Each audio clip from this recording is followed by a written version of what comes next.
हे बघा शेतकरी मित्रांनो, 4x1 वर या ठिकाणी आपण 2023 साली लागवड केलेली होती आणि ही आपण 2.5x1 वर घन पद्धतीने या ठिकाणी लागवड केलेली होती. तर नमस्कार शेतकरी मित्रांनो, प्रयोगशील शेतीमध्ये आपल्या सर्वांचं स्वागत आहे. तर बऱ्याच शेतकऱ्यांची आता बियाणं खरेदीसाठी लगबग चालू आहे आणि आपल्याला देखील बरेचसे प्रश्न या ठिकाणी येत आहेत की यावर्षी उत्कृष्ट वाण या ठिकाणी कापसाचं आपण कोणतं लावलं पाहिजे.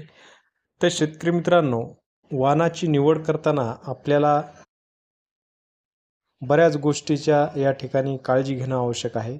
त्यामध्ये जमिनीची आपली कशा प्रकारची जमीन आहे, पाण्याची आपली सोय आहे का, त्या ठिकाणी बागायती करणार आहोत का कोरडवाहू.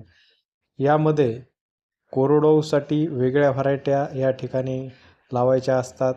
त्यामध्ये कमी कालावधीसाठी आपल्याला जर रब्बीमध्ये त्या ठिकाणी गहू व हरभरा घ्यायचा असेल तर आपण योग्य व्हरायटीची निवड करणं खूप महत्त्वाचं असतं.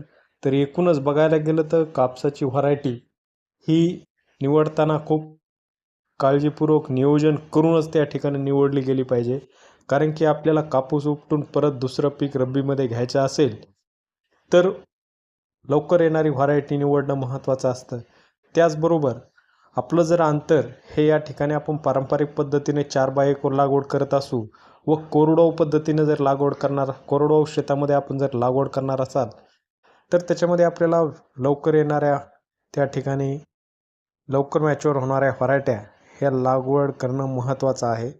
त्याचबरोबर जर आपल्याकडे बागायती क्षेत्र असेल, पाण्याची सोय असेल तर त्या ठिकाणी आपण मध्यम कालावधीच्या व चांगली जमीन असेल तर त्या ठिकाणी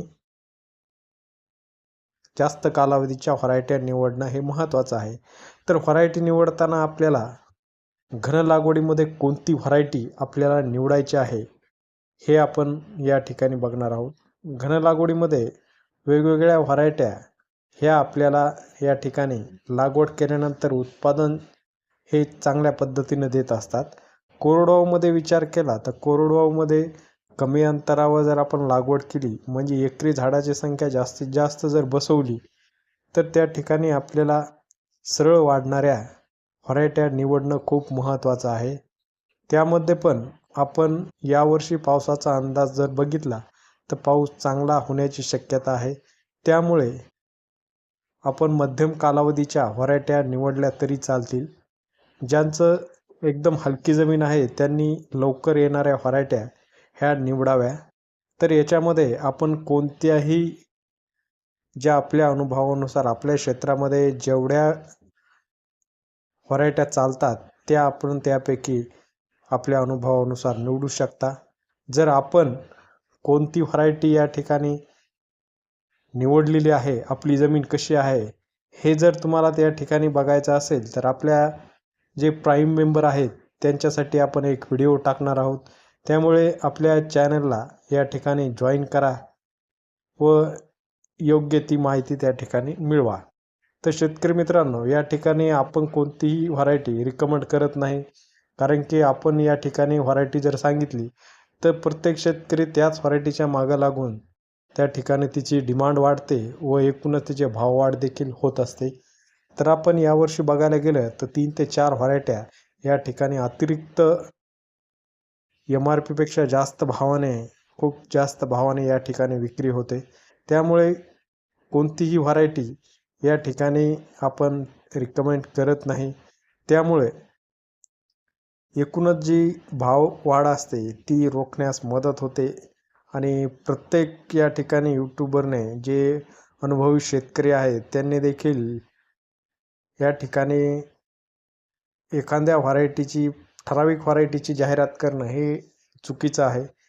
त्यामुळे आपण जी व्हरायटी निवडत आहोत ती फक्त आपण या ठिकाणी आपल्या जॉईन झालेल्या ठराविक मेंबरसाठी सांगणार आहोत आणि व्हरायटीवर तुमचं उत्पादन पूर्णतः अवलंबून नसतं. व्हरायटी निवडताना आपल्याला काळजी घ्यायचीच आहे, परंतु व्हरायटीपेक्षा आपल्याला खत नियोजन त्याचबरोबर फवारणी नियोजन हे देखील खूप महत्त्वाचं आहे. आणि त्याचबरोबर आपली जी लागवड पद्धत आहे ती देखील महत्त्वाची आहे. आपण त्यावेळी जर या ठिकाणी यावर्षी लागवड करताना लाईव्ह व्हिडिओ घेणार आहोत, त्यामुळे आपल्या चॅनलला सबस्क्राईब करून ठेवा आणि बेल आयकॉनला देखील प्रेस करा, म्हणजे आपण व्हिडिओ टाकल्यानंतर तुम्हाला त्याची नोटिफिकेशन येईल. यावर्षी प्रत्यक्ष त्या ठिकाणी आपण लागवड पद्धत कशी करणार आहोत ते देखील आपण सांगितलेलं आहे. आपण 3 बाय 1 वर यावर्षी लागवड करणार आहोत आणि दादा-लाड तंत्रानुसार त्या ठिकाणी गळफांदी व शेंडे खुडणीचं नियोजन करत आहोत. आणि त्याचबरोबर आपण पारंपरिक पद्धतीमध्ये देखील कापूस घेत असतो. गेल्या वर्षीसुद्धा आपण 4 बाय 1 वर लागवड करून 8 ते 10 क्विंटलचं ॲव्हरेज त्या ठिकाणी काढलेलं होतं आणि घन लागवड पद्धतीने केली होती 2.5 बाय 1 वर. तिला आपण 14 क्विंटल या ठिकाणी 14 क्विंटल 30 किलोचं एकरी ॲव्हरेज आपल्याला त्या ठिकाणी निघालेलं आहे. प्रत्येक लागवड पद्धतीचं हे नियोजन वेगवेगळं असतं. त्यामुळे आपलं नियोजन ऐकण्यासाठी आपल्या चॅनलला सबस्क्राईब करा, चॅनलवर जॉईन व्हा आणि बेल आयकॉनला देखील प्रेस करून ठेवा. आवडलं तर शेतकरी मित्रांनो या ठिकाणी शेतकऱ्याबरोबर शेअर करत चला. धन्यवाद.